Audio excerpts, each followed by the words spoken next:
Well, I suppose any fiction that uses science to ask a question about humanity.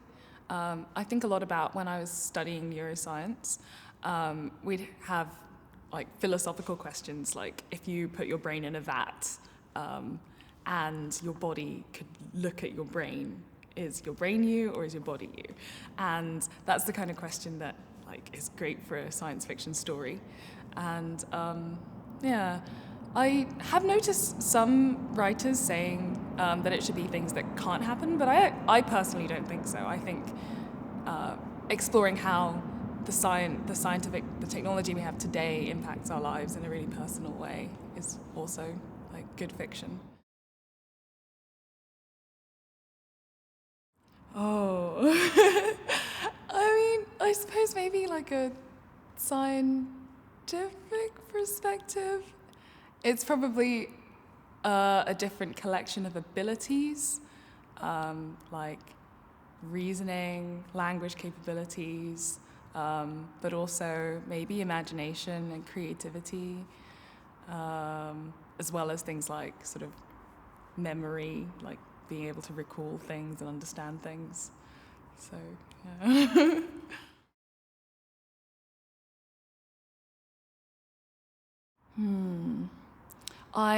Every time I travel to a new city, I keep thinking, this is what I wish would exist.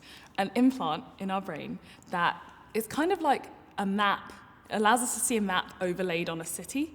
So when I'm thinking, how do I get to here, how to, is that what it's called? When I'm thinking about how to get here, I see like an arrow, a holographic arrow just pointing me in the right direction, and I could just follow it. And street names would come up in bubbles. And then when I meet new people, their names would appear. I don't think that would happen. I mean, certainly not in my lifetime, but I definitely wish it would happen.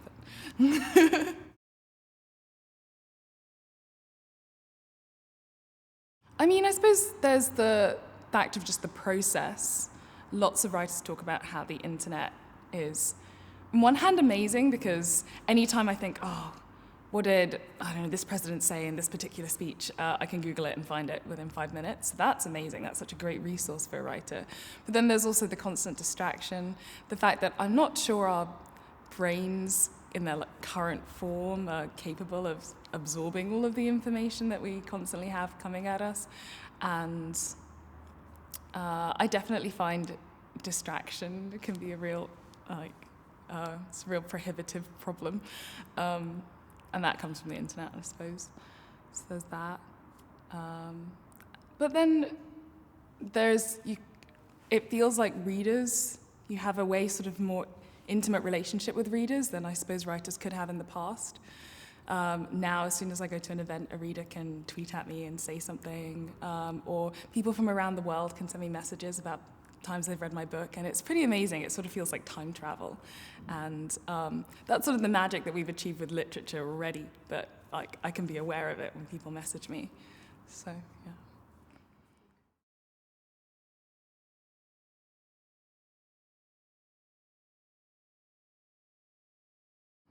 No, I actually feel the opposite way.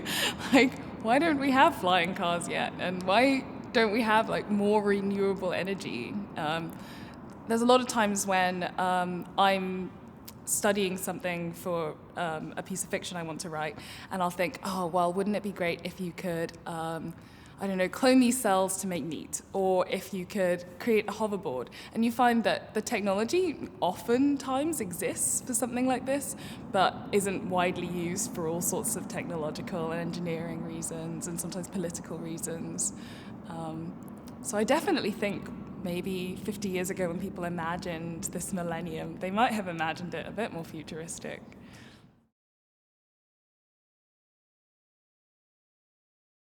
I have to think about what ways it would assist me.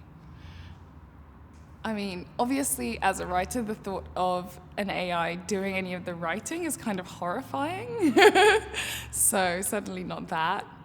But maybe doing the housework while I did my writing would be great.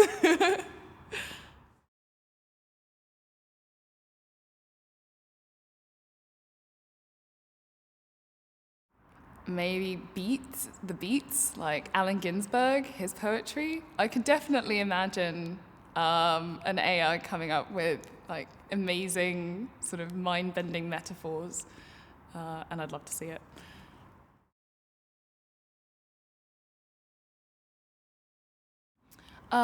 Well, I was 19 at the time. Well, I was just about to turn 19, and I was working at a science fiction and fantasy bookstore. And they said, well, I was working in the coffee store, and my manager said, "Oh, what are you going to do tomorrow?" And I told him, "Well, it's my birthday. I haven't decided what I'm going to do for my birthday." And he was like, "Well, you have to decide. You have to decide today. In fact, today is the last day ever that you'll be 18. So maybe you should leave early and just think about it. Maybe have a good day, a good last day of being 18. And I remember at the time thinking it was quite funny, but then as I walked home, I got more and more miserable because I was like, wow, I really never am going to be 18. And I'm never going to be 17, 16. And then I think also because I was sort of on the cusp of, I guess, like adulthood in the West, because I was going to university. I was leaving my family behind. I didn't know then, but like I'd pretty much never live with my family full time again. And like I have 4 siblings. It's a really busy house. I went to university and I was like the loneliest I'd ever been. And it was kind of around that summer that I realized that like we look forward to growing up because of all the freedoms we gain, but then there's all this loss as well. Like you're always leaving something behind. And so I kind of amplified that feeling in my book. So my characters are leaving Earth behind forever. And they think about all the things they'll never see again, like the sky and their family. And so there's sort of like a grief as well as sort of hope and expectation.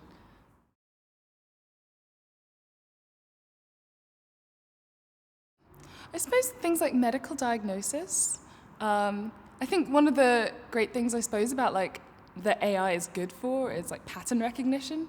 And a lot of like diagnosing an illness is recognizing patterns, saying, you know, I had this symptom at this time and now I have this other symptom and they don't seem related, but you know, an AI might be able to see that it's related.